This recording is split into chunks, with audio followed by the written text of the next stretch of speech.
নমস্কার বন্ধুরা, আমি বিনা অ্যাস্ট্রোলজার বেদাংশী শাস্ত্রী অ্যাস্ট্রোকথা চ্যানেলের পক্ষ থেকে আপনাদের সবাইকে স্বাগত জানাচ্ছি। বন্ধুরা, দেখাচ্ছি মায়ের অর্থাৎ মা কালী, আমার রাজরাজেশ্বরী মহাকালীর স্নানের জল কিভাবে তৈরি করতে হয় সেইটা আমি আপনাদের সঙ্গে আজকে একটু শেয়ার করছি।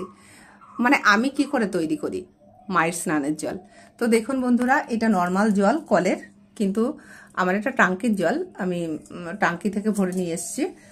আর এটা অরিজিনাল গঙ্গার জল, এই বোতলে ভরা। তো গঙ্গার জল দেব কিছুটা। জলে কিন্তু গঙ্গার জল মিশানো যায়, কিন্তু গঙ্গার জলে জল মিশানো যায় না, তাই জল প্রথমে ভরেছি, গঙ্গার জল দিলাম। এবার দেব এটা গোলাপ জল, কিছুটা গোলাপ জল দিচ্ছি। এবার এটা অগুরু, কিছুটা অগুরু দিলাম। এটা কেশর চন্দন, কেশর চন্দন দিয়ে দিলাম কিছুটা। এটা লাল চন্দনের পাউডার দিলাম।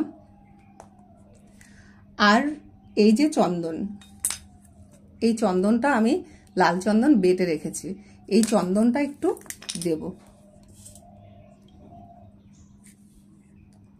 সবাই কিভাবে করে জল তৈরি আমি জানি না, কিন্তু আমি যেভাবে করি সেইভাবে দেখাচ্ছি।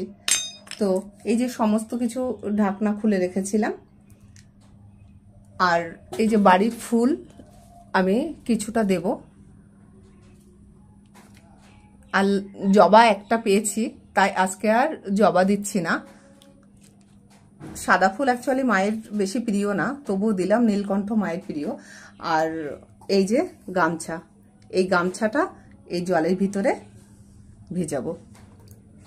ভিজিয়ে তারপরে জলটা একটু নিংড়ে, বেশি ভিজে ভিজে করে মায়ের সমস্ত ড্রেস আগে আমি চেঞ্জ করিয়ে নেব, তারপর মায়ের সমস্ত শরীর মুছিয়ে দেবো। তো বন্ধুরা, কিভাবে জল তৈরি করি আমি এবং মাকে কিভাবে স্নান করাই, স্নান করানো তো দেখানো যাবে না, কিন্তু কিভাবে মায়ের জল তৈরি করি সেটা আপনাদের সঙ্গে আমি শেয়ার করলাম। যদি ভালো লাগে অবশ্যই অ্যাস্ট্রোকথা চ্যানেলের সঙ্গে থাকবেন, লাইক, শেয়ার এবং সাবস্ক্রাইব করবেন, আমাকে সাপোর্ট করবেন।